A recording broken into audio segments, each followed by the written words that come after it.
Assalamualaikum Bapak Ibu, jumpa lagi dengan saya akan mengerjakan 3.7 pada pelatihan makalah best practice. 3.7 ini adalah subtopiknya kaidah kebahasaan dalam penyusunan KTI. Baik, langsung saja kita mulai. Nomor 1, contoh kalimat yang tidak efektif adalah yang tidak efektif.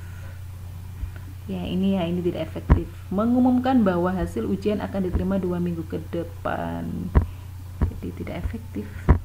Nomor 2, siswa yang rajin masih dapat dijumpai di mana-mana, baik itu di dalam kota, pinggir kota maupun desa. Siswa yang berprestasi pun juga cukup banyak dijumpai.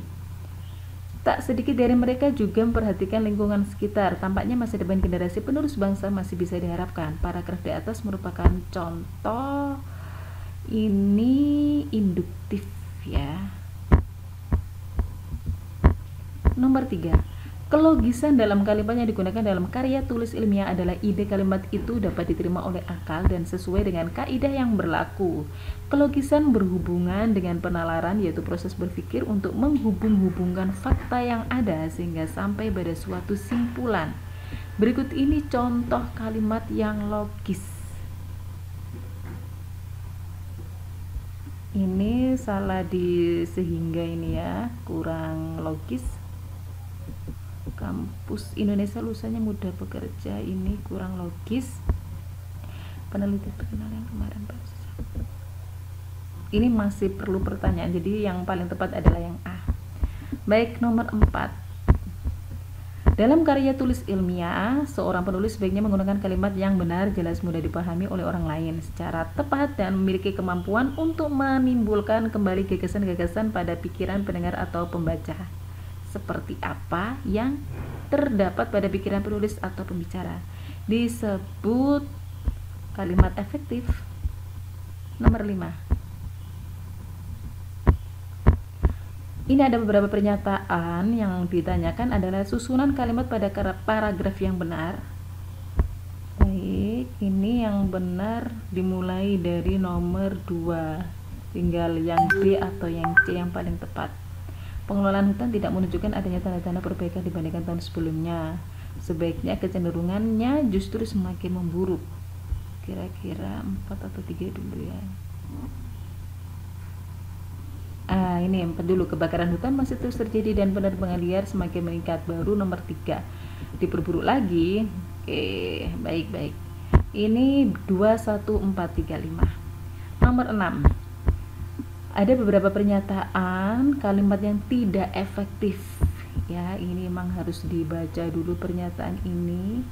Terlihat nomor 2 ini tidak efektif karena ada kata para, masih dijamakkan penduduk-penduduk, harusnya para penduduk gitu saja ya, atau penduduk-penduduk tanpa para. Baik, berarti yang tidak efektif adalah nomor 2.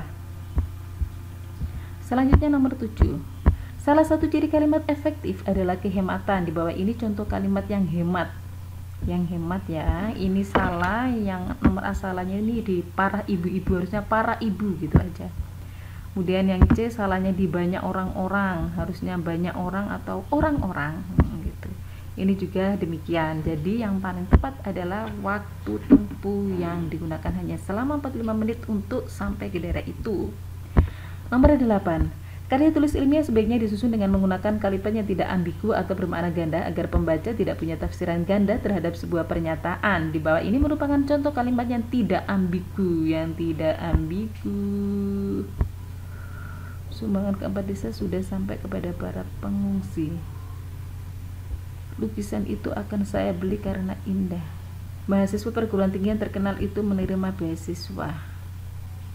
Ini ambigunya mahasiswa yang terkenal atau perguruan tinggi yang terkenal. Kalau ini ambigunya penelitian yang baru atau baru akan dilaksanakan. Ini ya. Oke, baik. Nomor 9. Contoh kalimat yang efektif.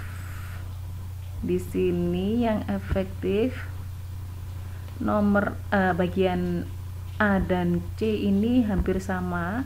Perbedaannya hanya di pengolahannya sama mengolahnya. Jadi yang paling tepat yang ini ya, yang selaras cara membuang, memilah dan mengolahnya. Imbuhannya sama-sama me. Baik. Terakhir nomor 10. Ini ada beberapa pernyataan kalimat yang tidak hemat. Yang tidak hemat di sini terlihat yang 3 ini ya. Sebagian besar daerah-daerah, sebagian besar daerah gitu aja ya. Karena sudah menunjukkan banyak. Baik, berarti 3. Selesai sudah 10 soal. Kita klik selesai ujian. Apakah Anda yakin? Bismillah, yakin. Alhamdulillah, akhirnya dapat nilai 100. Terima kasih Bapak Ibu. Setelah ini kita akan lanjut ke 3 TTE 8. Assalamualaikum warahmatullahi wabarakatuh.